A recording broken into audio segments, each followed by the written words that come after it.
Bismillah, lagi. Bismillah, assalamualaikum warahmatullahi wabarakatuh. Innal hamdalillah nahmaduhu wa nasta'inuhu wa nastaghfiruh wa na'udzu billahi min shururi anfusina wa min sayyiati a'malina may yahdihillahu fala mudilla lahu wa may yudlil fala hadiya lahu. Asyhadu an la ilaha illallah wahdahu la syarika lahu wa asyhadu anna Muhammadan abduhu wa rasuluhu la nabiyya ba'dahu. Allahumma shalli wa sallim wa barik ala sayyidina Muhammadin wa ala alihi wa sahbihi wasallam ajma'in. Saudara sekalian rahimakumullah, Bapak Ibu yang berbahagia, mari pada kesempatan malam yang berbahagia kali ini kita senantiasa dengan tingginya mengucapkan syukur alhamdulillah atas limpahan rahmat anugerahnya kita bisa bersama-sama untuk ngaji pada malam hari ini setelah batal isya ini. Semoga apa yang kita lakukan mulai sholat berjamaah dan kita ngaji nanti betul-betul memberikan pencerahan kepada kita sekalian, dan akhirnya pun semoga Allah memberikan anugerah nikmat yang lebih bermanfaat untuk kita sekalian. Amin ya rabbal alamin. Shalawat dan salam semoga Allah limpahkan dan curahkan junjungan kita Nabi Muhammad sallallahu alaihi wasallam beserta para keluarga, para sahabat dan para pengikut yang setia yang dimuliakan. Bapak Ibu saudara sekalian yang saya hormati, pada malam hari ini sebagaimana yang kemarin ditanyakan ya, bahwa kita akan bahas tentang surat Al-Ma'un. Ya, sebenarnya ada satu pertanyaan yang kemarin disampaikan bahwa sebenarnya siapa sih sebenarnya yang disebut dengan orang yang celaka, itu orang sholat tapi celoknya siapa gitu ya. Maka inilah jawabannya di dalam surat Al-Ma'un ayat 1 sampai ayat 7. Hadirin rahimakumullah, Al-Ma'un ini adalah suratnya dikenal dengan sebutan surat Makkiyah ya. Makkiyah itu berarti ketika turun pada saat itu, surat ini turunnya Rasulullah masih berada di kota Mekah ya, maka dikatakan surat Makkiyah. Kalau Rasulullah sudah hijrah, sudah pindah ke Madinah, maka surat atau ayat tersebut dikenal dengan surat apa? Madaniyah ya. Jadi ini harus kita pahami bahwa surat Al-Ma'un itu adalah surat yang turun di mana saat Rasulullah masih berada di kota Mekah, maka dikenal dengan surat Makkiyah. Kemudian hadirin rahimakumullah, bahwa surat ini ternyata ada asbabun nuzulnya. Asbabun nuzul itu artinya kenapa surat ini turun ya sampai kepada baginda Rasul Muhammad SAW. Inilah yang disebut dengan surah asbabun nuzul. Jadi perlu saya ulang kembali bahwa kalau latar belakang kenapa ayat Al-Quran turun itu istilahnya di dalam pelajaran ulumul Quran itu dikenal dengan asbabun nuzul. Kalau kita lihat hadis Rasul, kenapa Rasul kok berucap, kenapa Rasul kok bersikap, berbuat, bertingkah laku ya sehingga menjadi hadis, itu namanya asbabul wurud ya, sebab-sebab kenapa Rasulullah itu bertutur kata ya, Rasulullah itu bertingkah laku, bertindak tanduk sehingga dikatakan hadis ya. Jadi ini perlu kita pahami istilah ini dulu ya. Jadi kalau Al-Quran kenapa turun atau setting sejarah kenapa itu Al-Quran turun namanya asbabun nuzul, tapi kalau hadis ya kenapa Rasul bertutur kata, bersikap, bertingkah laku, berbuat yang melakukan suatu aktivitas, maka itu disebut dengan asbabun nuzul, dan itu ada pembahasan kitab khusus tentang itu. Itulah saudara sekalian tentang Islam ini, masya Allah, keilmuan atau ilmu-ilmu yang dipelajari itu begitu banyaknya ya. Makanya kalau orang yang fakih atau tafakuh fiddin, orang yang ahli dalam bidang agama, memang begitu banyak yang harus dipelajari. Tapi saya sangat terkesan ketika mengkaji dengan ulama-ulama masa lalu. Beliau itu tidak hanya ulama yang bidangnya itu satu saja spesialisasinya, tapi begitu luasnya. Walaupun beliau ini ahli tafsir misalnya, tapi menguasai juga hadis, ahli hadis. Yang tak kalah pentingnya yang saya lihat dalam catatan sejarah itu, para ilmuwan muslim pada masa itu, walaupun beliau ahli tafsir, yang ahli hadis, tapi juga menguasai dalam bidang eksakta, sehingga ada yang menguasai dalam bidang perbintangan ya, dalam bidang sejarah, sosiologi dan seterusnya. Nah, ini kelebihan para ulama masa lalu, yang mana ulama masa sekarang itu kita lihat tidak sampai berkualitas bagaimana masa lalu. Padahal kecanggihan teknologi sekarang lebih hebat daripada masa lalu. Inilah keislaman ya, yang senantiasa sumber Islam yang aslinya hanya Quran dan hadis. Kemudian dari situlah berkembang berbagai macam ilmu-ilmu yang ada dan dikuasai oleh para ilmuwan kita ini muslim. Nah, hadirin rahimakumullah, pada surat Al-Maun ini tadi saya katakan asbabun nuzulnya atau istilahnya setting secara kenapa ayat ini turun, yaitu pada saat itu ada seorang yang namanya Abu Sufyan. Kita lihat Abu Sufyan adalah seorang yang sangat menentang kepada perjuangan dakwahnya Rasulullah, ya, dan itu menurut istilah dalam sejarah itu kalau Pak Yazid bin Zaid Al-Yarham beliau mengatakan ada istilah tri abu itu ya, 3 abu, ada Abu Sufyan, Abu Lahab, satunya lagi apa? Abu Jahal. Jadi tri abu ini pokoknya yang selalu ganggu aktivitas dakwahnya Nabi Muhammad SAW. Jadi tri abu kata Ustaz Yai Zaid bin Zaid. Jadi tri abu ini langsung. Nah, termasuk ini tadi saya ceritakan Abu Sufyan. Beliau ini suatu ketika sebenarnya beliau adalah orang kaya raya karena termasuk salah satu tokoh pimpinan suku Quraisy pada saat itu. Sehingga setiap hari itu di dalam catatan sejarah beliau senantiasa memotong unta yang kemudian dimakan bersama-sama dengan kaumnya, ya, orang-orang Quraisy itu. Nah, saking kayanya setiap hari itu adalah apa? Menyembelih unta. Nah, suatu ketika beliau atau istilahnya Abu Sufyan ini memotong daging unta dan menjamu teman-temannya, ya, kabilahnya itu, ternyata suatu ketika ada orang yatim, ya, yang mendekat, ya, kepada Abu Sufyan, tapi malah diharding. Diharding itu artinya istilahnya sio-sio, ya, istilahnya diusir, ya, supaya disakiti, ya. Bahkan juga dengan kafir miskin tidak seperti itu. Nah, ini ayat ini kemudian memberikan pembelajaran, ya, memberikan apa namanya, istilahnya menyampaikan materi pembelajaran kepada kaum muslimin bahwa hal seperti itu sebenarnya adalah dilarang. Bahkan, ya, dalam Islam itu dikatakan mendustakan agama itu. Baik, inilah namanya surat Al-Maun. Hadirin rahimakumullah, ini yang pertama tentang asbabun nuzulnya.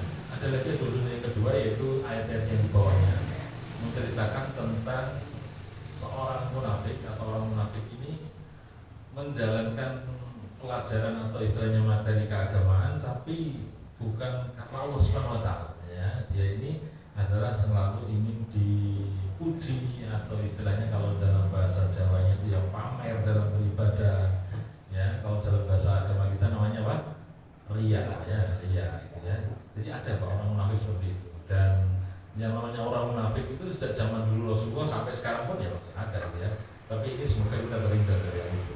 Ya, dia beramal, dia beribadah, tapi ingin disanjung, ingin dipuji, ingin dilihat, ya, ingin dihormati, ya, dan sebagainya. Nah, ini namanya riya kalau dalam bahasa agama kita. Tapi kalau dalam bahasa Jawa ini gampangnya apa tadi? Pamer. Dan itu ada, ya, pada zaman Rasulullah. Maka di surat ini pula kemudian Rasulullah, ya, dikasih pemahaman atau dikasih ayat Allah Subhanahu wa taala yang menjelaskan tentang sikap yang seperti itu adalah termasuk yuraun, ya, orang yang senantiasa pamer. Baik, mari kita baca sama-sama, ya. Kalau kita saya yakin sebagian ada yang hafal, saya insyaallah optimis, ya. Pak udah dulu ke bawah itu Bapak saya yakin banyak yang hafal. Mari kita baca, ya. Saya baca, nanti ikuti aja sama-sama, ya. Karena ini surat pendek termasuk sama-sama tahu dulu. A'udzu billahi minasy syaithanir rajim. Bismillahirrahmanirrahim. Ara'aital ladzi yukadzibu bid-din. Fadzalikal ladzi yad'ul yatim wa la yahuddu 'ala ta'amil miskin. Fawailul lil musallin alladzina hum 'an salatihim sahun. Alladzina hum yura'una wa yamna'una al-ma'un. Jadi ada sebagian cara bacanya adalah fawailul lil musallin alladzina hum, dilanjut, ya. Walaupun ada yang mencoba baca, ada yang modelnya saya lihat imam-imam masih larang itu fawailul lil musallin, gitu, ya. Tapi mayoritas kebanyakan ini dilanjut. Kenapa? Artinya apa itu Pak? Maka celakalah orang yang sholat. Kalau diberhentikan di situ itu bahaya. Belum sholat kalau celaka itu itu nggak pas. Makanya orang-orang dulu ini hati-hati betul. Maka cara bacanya adalah dilanjut. Wawailul lil musallin alladzina hum an sholatihim sahun. Ya, jadi artinya dilanjut supaya apa? Nyambung bahwa celaka, ya maka celakalah orang yang sholat, yaitu siapa? Orang yang dalam sholatnya itu adalah sahun, lalai dia gitu ya. Baik, nanti kita bahas satu persatu. Kita baca ulang lagi Pak, coba supaya hati kita tentrem ya. Teringat dengan saya bahwa Tombuati 05 sing nomor 1 itu mau Quran sak manone itu bener Pak ya. Coba kita perhatikan, kita baca sekali lagi, bahkan mungkin 3 kali nggak apa-apa. Sama-sama tahu lagi Pak. A'udzu billahi minasy syaithanir rajim. Bismillahirrahmanirrahim.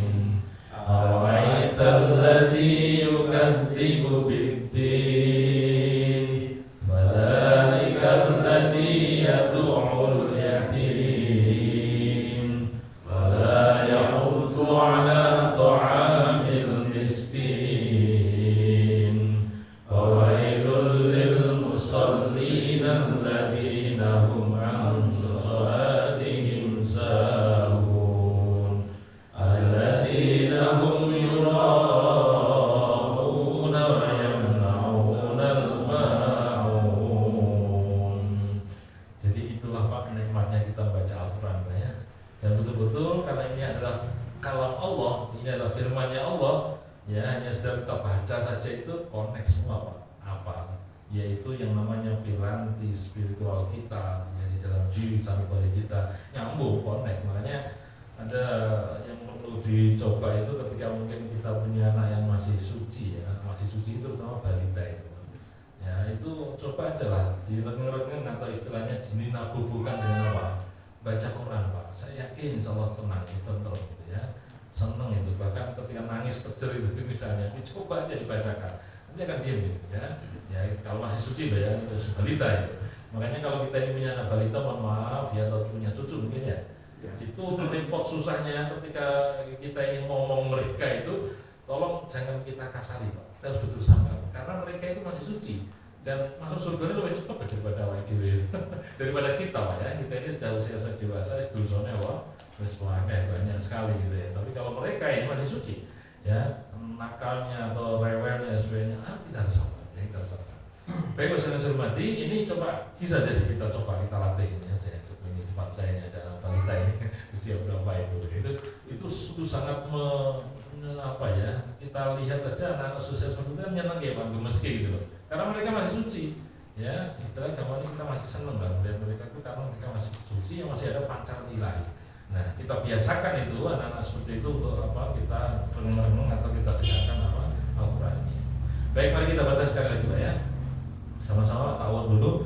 A'udzu billahi minasy syaithanir rajim. Bismillahirrahmanirrahim. Ara'aital ladzi yukadzibu bid-din, fadzalikal ladzi yad'ul yatim, wa la yahuddu 'ala ta'amil miskin, wa wailul lil musallin alladzina hum 'an salatihim sahun, alladzina hum yura'un wa yamna'una al-ma'un. Diberhentikan yura'un juga bisa Pak ya. Ada model kaidah cara baca, saya lihat bahkan di Facebook kalau sering dipasarkan, yaitu metode naik turun. Jadi ayat pertama dibaca naik, dan yang kedua apa? Turun. Kemudian yang naik turun gitu. Coba sekarang saya praktekkan dulu, nanti baru apa? Ikut ya Pak ya. Saya praktekkan dulu ya. A'udzu billahi minasy syaithanir rajim. Naik. Bismillahirrahmanirrahim. Turun ya. Ara'aital ladzi yukadzibu bid-din. Naik. Fadzalikal ladzi yad'ul yatim. Turun.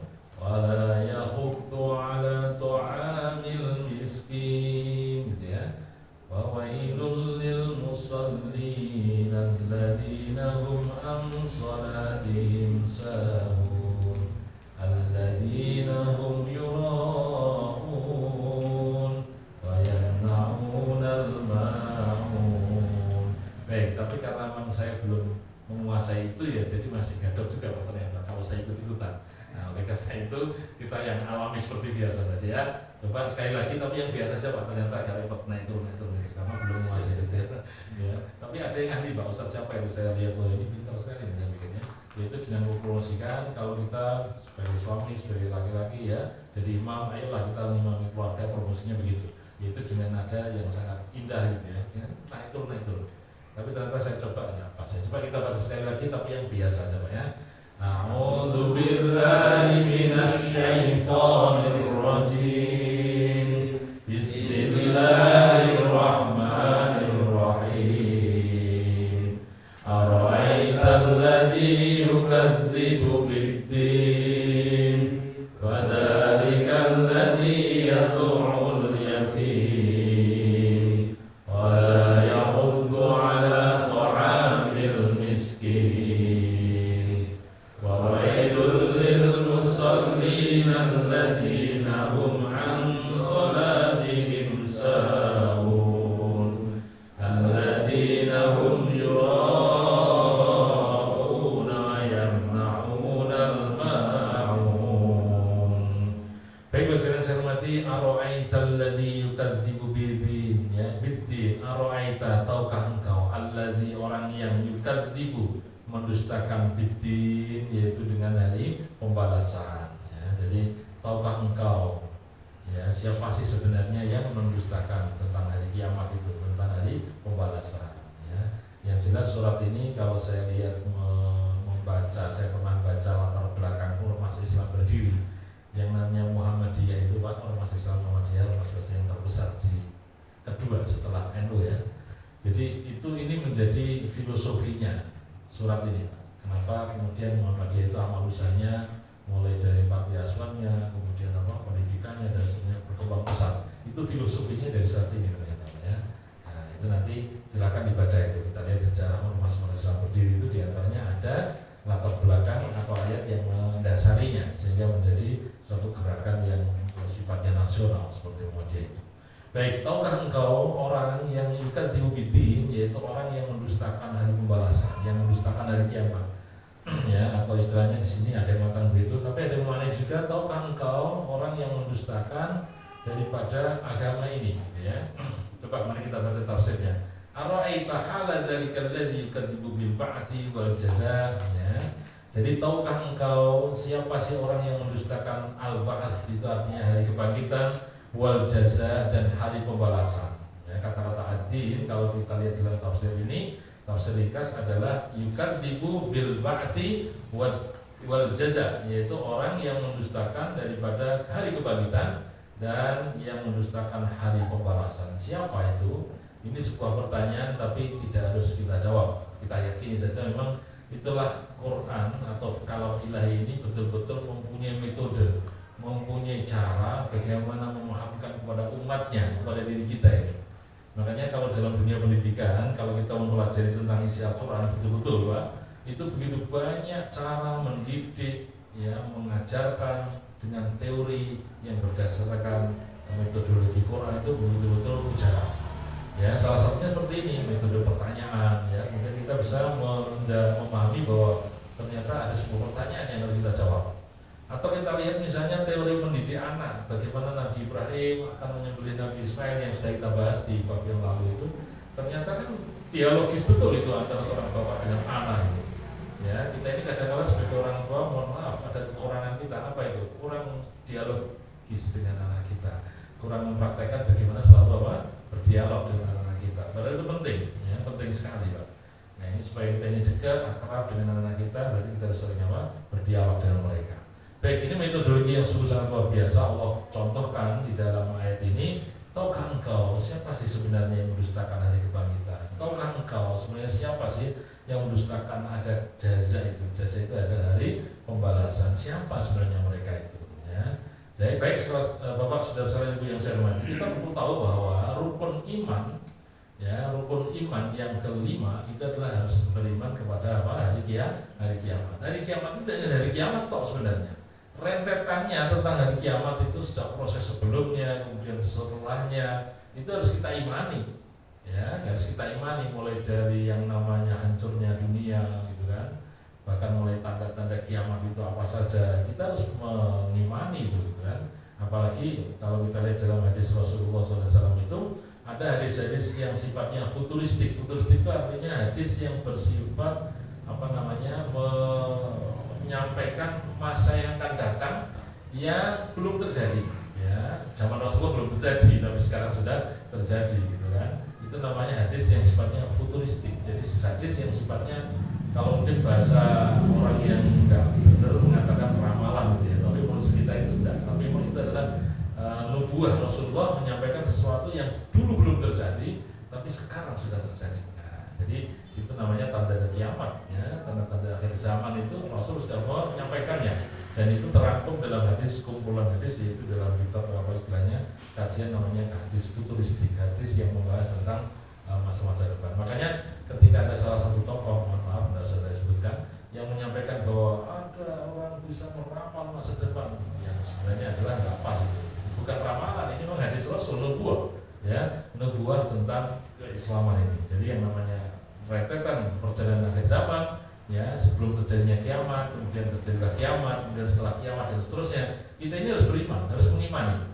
Makanya ayat ini kemudian mencoba menanyakan, ara'aital ladzi yukadzibu bid-din, tahukah engkau sebenarnya siapa sih orang yang tidak percaya ya, orang yang tidak mengimani yang namanya hari pembalasan, hari kebangkitan itu siapa? Nah, di sini kemudian betul-betul kita tahu Bapak Ibu hadirin rahimakumullah bahwa Islam itu ternyata sangat aplikatif, terutama dalam hal hubungan kita dengan sesama manusia. Ya, jadi Islam tidak hanya sekedar mengajak umatnya baik secara vertikal, tapi juga mengajak umatnya baik pula secara horizontal. Artinya apa? Baik kepada Allah yang disebut dengan hablum minallah, tapi juga baik sesama manusia yang disebut dengan hablu minannas. Dan itulah Islam Bapak Ibu hadirin rahimakumullah.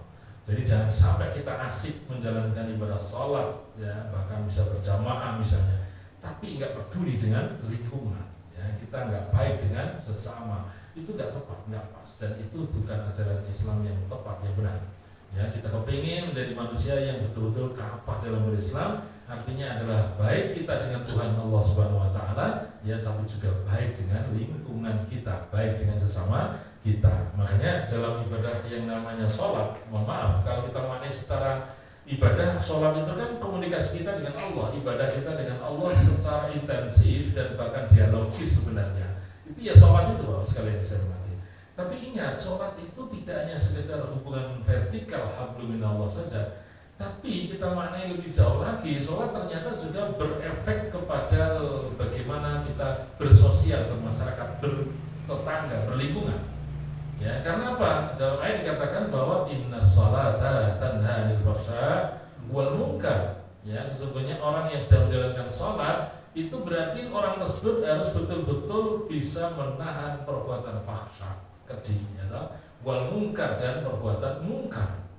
Jadi orang yang sholat berarti harusnya begitu. Makanya Bapak hadirin rahimakumullah, Ibu yang saya hormati, ayolah kita introspeksi diri nih di tahun 2023. Wah, ini kan masih awal-awal Januari ya, masih ya. Nah, jadi kita evaluasi betul di tahun ini 2023 kita harus sukses ini masalah sholat. Artinya apa? Sholat itu mari kita gunakan, kita manfaatkan untuk kedekatan diri kita kepada Tuhan yang berefek kepada perilaku kita yang baik, perilaku yang memesona, perilaku yang mana kehadiran kita itu sungguh sangat dinantikan oleh orang selain kita. Justru kehadiran kita bisa memberikan suasana yang kondusif, kebaikan dalam ta'aruf ya, dalam mendekatkan diri kepada Allah Subhanahu wa taala. Ya, bagaimana kehadiran kita itu dinantikan oleh sesama kita ya, bagaimana kehadiran kita ini betul-betul bisa memberikan kemanfaatan bagi lingkungan kita. Harapannya begitu aja. Jadi itu yang tadi saya katakan, sholat memang kelihatan hablum minallah, hubungan kita kepada Allah, tapi mari kita gunakan sholat berefek kepada lingkungan kita, yaitu hablum minannas. Karena memang innas sholata tanha 'anil fahsya wal munkar. Hadirin rahimakumullah, maka ayat ini mengingatkan kepada kita sebenarnya siapa sih orang yang mendustakan agama itu. Ternyata ya, orang yang senantiasa tidak akhirat atau mendustakan hari akhirat itu adalah fadzalikal ladzi yad'ul yatim. Mereka itu adalah alladzi yang yad'ul, menghardik al yatim, yaitu anak yatim, orang yang membentak, orang yang berbuat kasar kepada anak yatim.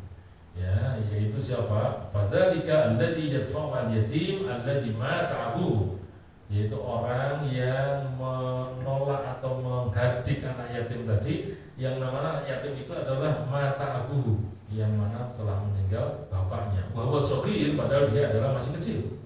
Ya, kemudian yang mana anak kecil itu harusnya masih dalam perlindungan, masih dalam kasih sayang dan seterusnya. Tapi kemudian malah dihardik. Atau bahkan orang itu orang yang keras ya hatinya kepada anak-anak yatim, itu namanya yatul yatim. Jadi orang pertama yang dikatakan ya bahwa dia adalah mendustakan yaumul qiyamah, mendustakan yaumul ba'ats, dari kebangkitan ya, hari yang namanya jaza itu, dia adalah orang yang menghardik anak yatim. Itulah tadi saya katakan kenapa kita lihat teman-teman kita dari Muhammadiyah itu kemudian menggencarkan dimanapun ya, di tempat-tempat tertentu, yaitu memperbanyak yang namanya panti asuhan itu ya, yaitu dalam rangka untuk mengamalkan ini, yaitu mencoba menampung mereka anak yatim ya, duafa ya, dan terlantar di sebuah lembaga panti asuhan. Kemudian dalam praktekkan ayat ini, yaitu mengurusi anak-anak yatim yang diurusi oleh lembaga ormas yang namanya Muhammadiyah. Nah, kemudian yang kedua, siapa? Wala yahuddu ala ta'amil miskin.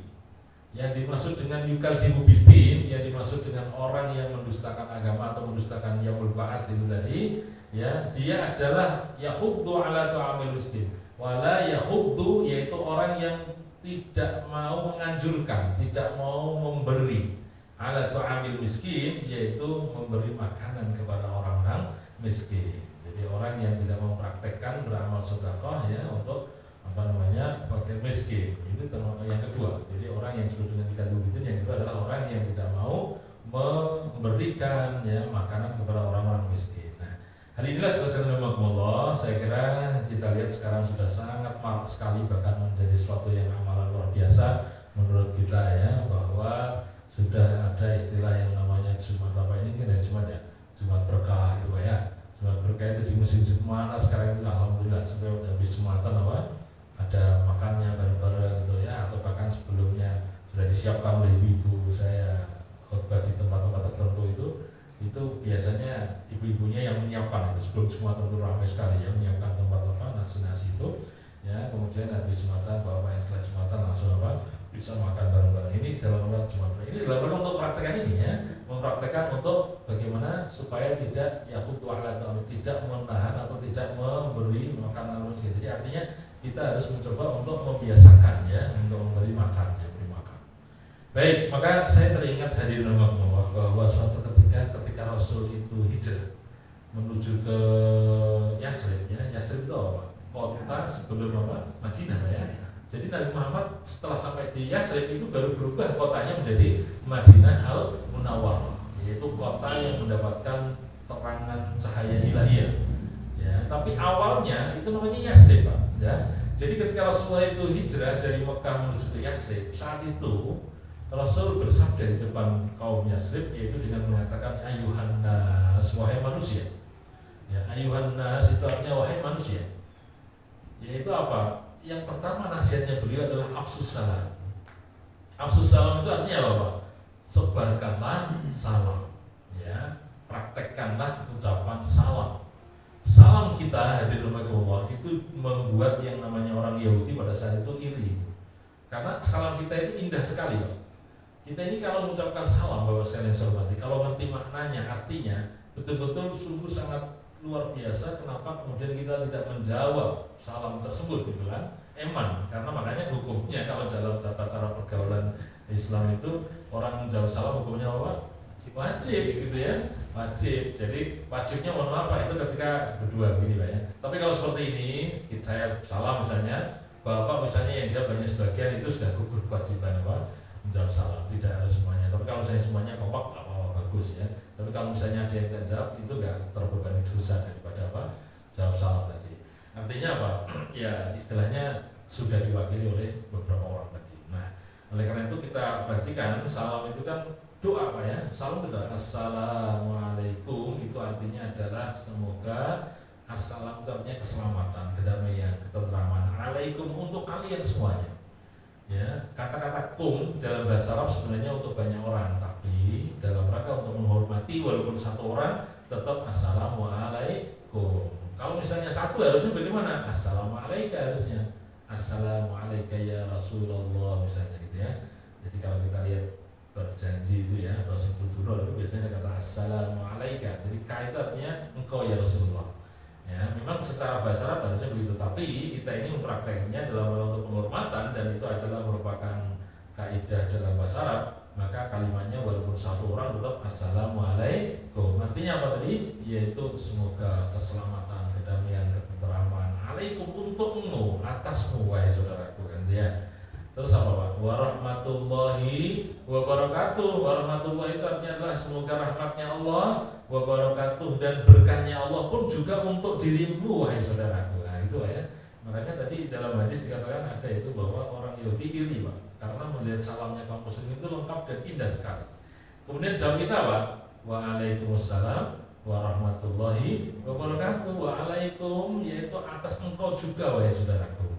Ya assalam yaitu yang namanya keselamatan. Ya waalaikumsalam warahmatullahi wabarakatuh juga keselamatan, rahmat Allah, ya keberkahan Allah juga untuk engkau wahai saudaraku. Nah ini kan saling mengucapkan salam. Maka tadi saya katakan Rasul ketika sampai di kota Yasrib dan kemudian berkumpul orang Yasrib, kemudian Rasul bersabda ayuhan nas wahai manusia afsus salam, sebarkanlah salam. Ya ucapkanlah salam kepada saudaramu. Ya. Dan yang kedua kata Rasulullah adalah wa tut'imut ta'am. Wa tut'imut ta'am itu artinya berilah makan. Ya, coba Pak ya, ini makanya kalau kita lihat syariat Islam itu subhanallah luar biasa betul. Ya, tetap memperhatikan yang namanya pergaulan sesama manusia. Bahkan dengan kalimat wa at'imut ta'am, berilah itu makan. Ya, beri makan ada orang yang berhak untuk menerima makan, ya kita kasih makan. Ya, wa tut'imut ta'am, berilah makan. Dan yang ketiga kata Rasulullah wasilul arham. Ya, artinya wasilul arham itu adalah sambunglah tali silaturahmi. Ya, kita ini saling berkunjung, kita ini saling menyambung tali silaturahmi. Ini ajaran Rasulullah. Ya, bahkan Rasulullah nanti mengakhirinya dengan kata-kata tadkhulus salam, tadkhulul jannah bisalam nanti Pak ya.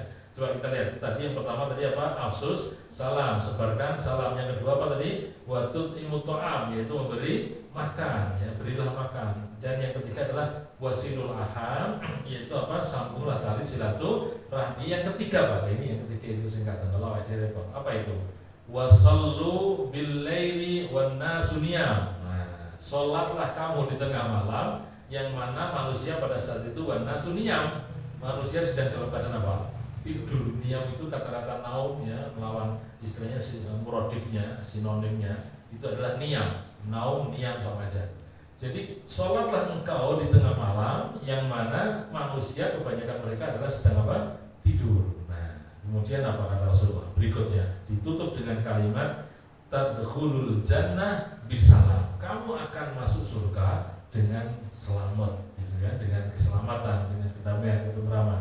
Jadi ini yang kadang-kala saya menyampaikan ngasih judul itu dalam satu kultum saya itu yaitu bahwa 4 kunci masuk surga ya ini Pak.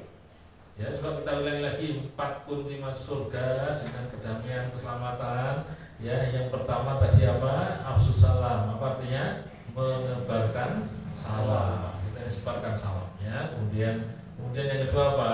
Watu timut to'am yaitu memberi makan. Ya kemudian yang ketiga wasilul arham apa? Nyambung tali silaturahmi. Dan yang keempat apa? Sholat lail ya, wasallu bil laili wan nasu niyam. Sholat lail yang mana manusia kebanyakan adalah dalam keadaan niyam, dalam keadaan tidur. Nah itu akan tadkhulul jannah, masuk surga bisalam dengan keselamatan dan baik. Nah oleh karena itu kalau kita lihat ayat ini adalah yang namanya wala yahuddu ala ta'amil miskin, yaitu orang yang mendustakan agama, orang yang mendustakan dari kebangkitan tadi tidak selalu menganjurkan yang namanya ta'amil miskin, memberi makan orang-orang miskin, nggak pernah ngamalkan ini, gitu kan? Jadi orangnya berarti bakhil, orangnya medit seperti itu ya. Maka ini adalah termasuk yang namanya yukadzibu biddin, yaitu mendustakan agama ya, mendustakan syariat agama ini. Baik, itu yang kedua. Jadi pertama adalah orang yang menghadapi anak yatim, kemudian yang kedua adalah orang yang tidak memberi makan orang miskin. Ya, jadi di sini dikatakan dalam tafsirnya wala yakhuddu ghairu 'ala it'amil muhtaji ilaihi la yamliku ma yakfihi wa yasuddu hajati fa kaifa lahu ayyut'imuhu bi nafsihi. Ya, jadi di sini diartikan dalam tafsirnya adalah orang yang tidak memberi kepada selainnya, yaitu berupa it'amul muhtaj, memberi makan kepada orang yang membutuhkan. Siapa itu orang yang membutuhkan? Yaitu alladzi la yamliku ma yakfihi, yaitu orang yang tidak memiliki apa-apa untuk mencukupi kebutuhan hidupnya. Ya, wa yasuddu hajati, atau untuk memenuhi hajatnya. Ya, pakai falahu ayyutimuhu bi nafsi, bagaimana untuk memenuhi hajatnya tidak memiliki apa-apa. Nah, itulah yang namanya orang miskin. Baik, itu yang ketiga tadi ya. 1, 2, 3 ya. Nah, yang ketiga ini sekarang fawailul lil musallin, ya, sungguh fawailul, maka celakalah lil musallin, orang-orang yang sholat, ya. Jadi celakalah orang yang sholat. Suatu ketika saya teringat ketika zaman SLTA itu atau madrasah ya, ada guru yang menyampaikan, mungkin beliau juga dari sebelumnya ya, orang-orang yang komunis, orang yang nggak percaya adanya Tuhan, itu kadang-kadang untuk mengajak atau istilahnya ngecek orang yang sholat itu kayak ini. Ternyata orang yang sholat itu celaka loh ya. Kok bisa? Nah, itu dalam surat Al-Maun ada itu. Fawailul lil musallin, sungguh orang yang celaka itu, sungguh neraka wel atau celakalah bagi orang yang sholat kan gitu. Nah, padahal ada ayat selanjutnya, yaitu orang yang sholat siapa itu? Alladzina hum an sholatihim sahun, yaitu mereka orang yang dalam sholatnya itu sahun. Ya, sahun itu ya takasal ya, atau yang malas-malasan, ogah-ogahan gitu kan. Nah, coba saya baca tafsirnya itu. Fa'adzabun syadidun lil musallin alladzina hum an sholatihim lahun. Ya, sungguh adab itu siksa. Fa'adzabun, maka adab siksa syadidun yang pedih lil musallin bagi orang yang sholat. Siapa itu? Alladzina hum an sholatihim lahun, yaitu orang yang mana dalam sholatnya itu lahun. Lahun itu adalah ya takasal, malas-malasan, ogah-ogahan. Ya, memang di sini dilanjutkan la yuqimunaha ala wajhiha. Jadi yang dimaksud dengan lahun atau sahun tadi adalah tidak menunaikan sholat ala wajhiha, pada waktunya, pada tempatnya. Ya, yang namanya sholat itu harusnya pada waktunya. Jadi yang namanya sholat itu tidak harus sebenarnya di tempat awal waktu ya, tapi kalau awal waktu lebih bagus. Tapi di sini yang penting adalah masih waktu di dalam sholat. Nah, tapi ingat, kita tidak boleh menjalankannya itu dengan yatakasal atau ogah-ogahan, mundur-mundur atau istilahnya mundur-mundur waktu. Apalagi sampai ada istilah supaya ini gampang, mundurnya sekali dipepet ke wae zuhur sampai asar, kan repot. Atau bahkan kalau istilah lagi asar dipepet ke sampai maghrib misalnya. Wah, ini sudah pas itu ya. Kita nggak mau dicap di ayat ini, yaitu sungguh neraka wel kalau dalam bahasa mudanya, atau mendapatkan adzabun syadidun, ya, mendapatkan siksa yang pedih, ya, yaitu orang yang sholat tapi sukanya adalah la yuqimunaha ala wajhiha, tidak menjalankan sholat pada waktunya, pada tempatnya, wala ya'tunaha fi waqtiha, atau tidak menunaikan ya di awal waktu, atau tidak menunaikan ya istilahnya di awal waktu itu. Baik, ya, itulah alladzina hum yatadharruna bi amalihim al khair mira'atun linnas, ya. Jadi sebenarnya kalau kita lihat di tafsirnya, sebenarnya yang dimaksud dengan sholatim sahun itu satu, misalnya ada orang yang tidak menjalankan sholat di waktunya. Yang kedua, orang yang tidak melakukan sholat, malah lali, lupa sama sekali yang melakukan sholat. Dan yang ketiga adalah orang yang ngendi-ngendi tadi, ngulur-ngulur waktunya sholat tadi, ya. Kemudian yang keempat, mana berikutnya adalah orang yang sholat tapi orang itu tidak sholat yang bisa tenang atau khusyuk gitu ya. Jadi fisiknya sholat tapi pikirannya tidak sholat gitu ya. Nah, ini berat, ini makna yang lebih dalam ini. Jadi bagaimana kita ini menjalankan sholat ya lengkap, fisiknya sholat, pikirannya sholat, hati ini juga sholat. Tapi susah ya Pak ya. Tapi harus kita praktekkan ini Pak. Ya, praktekkan. Kalau ingin latihan sholat sendiri atau istilahnya sholat khusyuk, itu kita kenal ada Pak ya, tokoh yang dari mana, Bandung gitu ya, namanya Abu Sangkan ya dia. Nah itu beliau punya metode bagaimana sholat khusyuk itu. Saya baca bukunya itu, wah ini pas ini ya, bisa dipraktekkan itu. Tapi kemudian sering beliau mengadakan pelatihan-pelatihan gitu ya, di mana di hotel-hotel itu tentang bagaimana mempraktekkan sholat khusyuk. Nah, coba itu nanti bisa diperlihat itu. Jadi bagaimana kita untuk latihan sholat khusyuk, menurut saya yang sederhana saja ya, coba silakan praktekkan betul minimal sholat tahajud coba waktu malam hari, di saat orang sudah semuanya tidur ya, di saat suasana nyaman enak di setengah malam gitu ya, di 3 malam, sholatlah 2 rakaat, yaitu namanya sholat lain, sholat tahajud. Coba berusaha untuk fokus ya, untuk yang namanya sholat yang lengkap ya, fisiknya sholat, kemudian pikirannya sholat ya, hati ini juga apa? Sholat. Nah jadi itulah khusyuk gitu kan. Silakan dipraktekkan itu. Walaupun mohon maaf ya, saya pun sudah belum begitu ya, tapi kan kita harus berlatih Pak ya. Saya katakan latihan itu artinya apa ya? Kita memang belum sempurna dalam hal ini. Kita harus latihan terus gitu kan, supaya sholat khusyuk. Mengawasi kadang kalau sholat ya, malah barang hilang ketemunya pada waktu sholat ya. Kita naruh sesuatu kelalaian lupa, tapi kelingannya pas sholat, atau bahkan mau melakukan apa itu bingung, tapi setelah sholat malah di tengah sholat kelingan, oh iya saya sebenarnya ingin kesini, caranya adalah begini, nah itu sudah malah memplanning sesuatu di dalam sholat, kan nggak tepat ya. Itulah godaan kita dalam menjalani ibadah sholat. Tapi kita kepengen dari Allah ya, karena ditegur oleh ayat ini, bagaimana kita ini tidak sholat imsahul ya, sholatnya tidak lalai tadi ya, supaya kita sholatnya utuh betul-betul ya, fisiknya sholat ya, pikirannya sholat, rasa pikir hatinya juga ikut sholat. Ini harapan kita begitu. Baik, yang saya hormati, yaitu orang yang senantiasa sholat imsahul tadi siapa sih? Alladzina hum yura'un, gitu kan? Mereka itu adalah orang yang sholatnya itu dalam keadaan yura'un, yaitu orang yang kepingin dilihat orang lain. Bapak Ibu hadirin rahimakumullah, ada 2 sifat yang menurut saya harus kita hati-hati ya. Itu kalau istilah Jawanya tadi dikatakan pamer, tapi kalau dalam bahasa Arab istilahnya dalam pelajaran akhlak itu 2 beda, yaitu namanya sum'ah dan riya. Nah, sum'ah itu dan riya, tapi bahasa Jawa ini sama, itu pamer dua-duanya.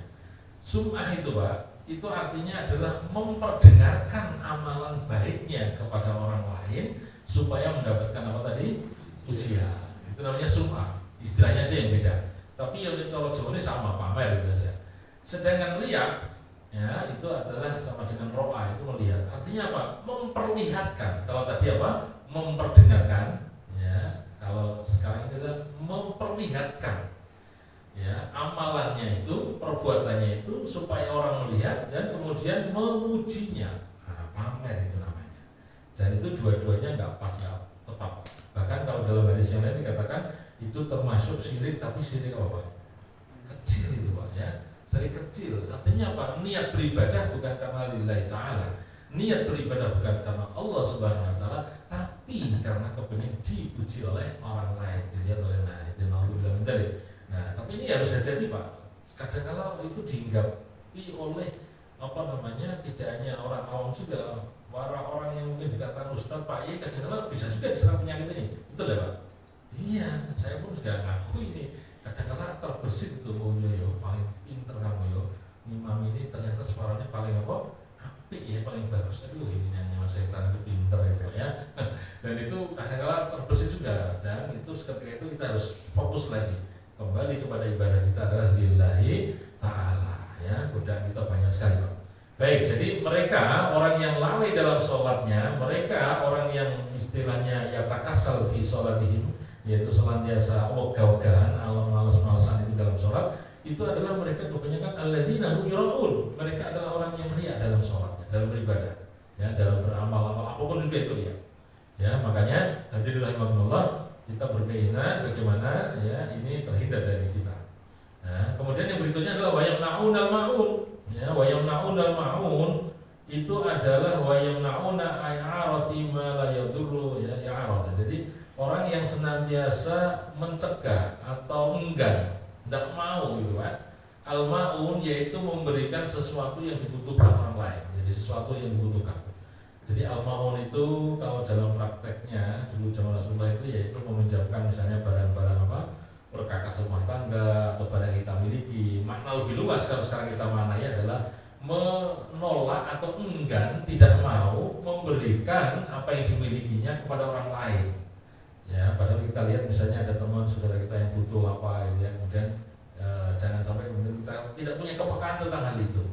Nah, kita perlu berlatih untuk memberikan, ya, kita berlatih untuk apa istilahnya membantu, gitu ya. Al-ma'un itu aslinya Pak, kalimatnya adalah dari kata-kata a'ana yu'inu, artinya adalah menolong. Al-ma'un itu menjadi kata bendanya, menjadi isimnya kalau dalam bahasa Arab, yaitu sebuah pertolongan. Nah, yang namanya menolong dengan pertolongan itu kan modelnya macam-macam.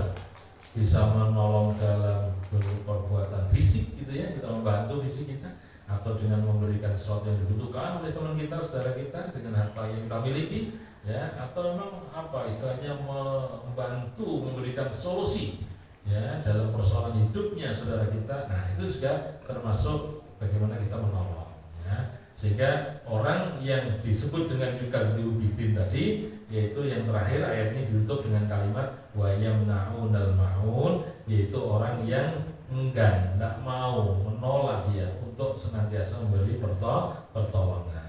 Baik, hadirin rahimakumullah, walaupun hadisnya itu asbabul wurud atau istilahnya kenapa Rasul sampai menegaskan pentingnya kita membantu orang yang membutuhkan itu, ya, atau mungkin kita lihat dari asbabul nuzulnya ayat ini adalah orang munafik yang senantiasa sholatnya adalah supaya dilihat, ya, yang mana selalu enggan, ya, tidak mau memberi pertolongan gitu kan. Tapi ini adalah sebenarnya syariat Islam yang memang harus kita praktekkan, yaitu isi kandungan dari surat Al-Maun. Insyaallah hadirin rahimakumullah, semoga Allah Subhanahu wa taala memberikan kemudahan untuk menjalankan amalan, ya, dalam surat Al-Maun ini, ya, yang mana ini akan memberikan bukti bahwa kita ini selalu hablum minallah baik dan juga hablum minannas baik. Amin Allahumma amin. Baik, saya kira sampai di situ dulu teman-teman saya berbahagia. Saya kira cukup, ya, nggak usah banyak-banyak, tapi yang penting paham dan ngerti dan kita praktekkan bersama-sama. Dan memang kelihatannya pasnya mungkin kita ngaji surat-surat pendek gini aja dulu Pak, ya, supaya kita ini hafal. Tapi sebelumnya kita kaji dulu, kita baca dulu bareng-bareng. Buktinya tadi kita ngaji bareng-bareng kan sampai 3 kali, lama-lama jadi hafal itu, ya. Lama-lama jadi hafal insyaallah, ya. Ini sekaligus materinya double jadinya, satu yaitu isinya Quran, tapi kemudian yang kedua adalah ngapalke Quran tapi tidak terasa gitu, ya, tidak sengaja jadi hafal karena sering kita baca. Insyaallah hadirin rahimakumullah, dari saya sekian, semoga ada manfaatnya. Kalau ada pertanyaan silakan, kita sambil istirahat, ya. Kurang lebihnya minta maaf. Bila taufiq hidayah. Wassalamualaikum warahmatullahi wabarakatuh.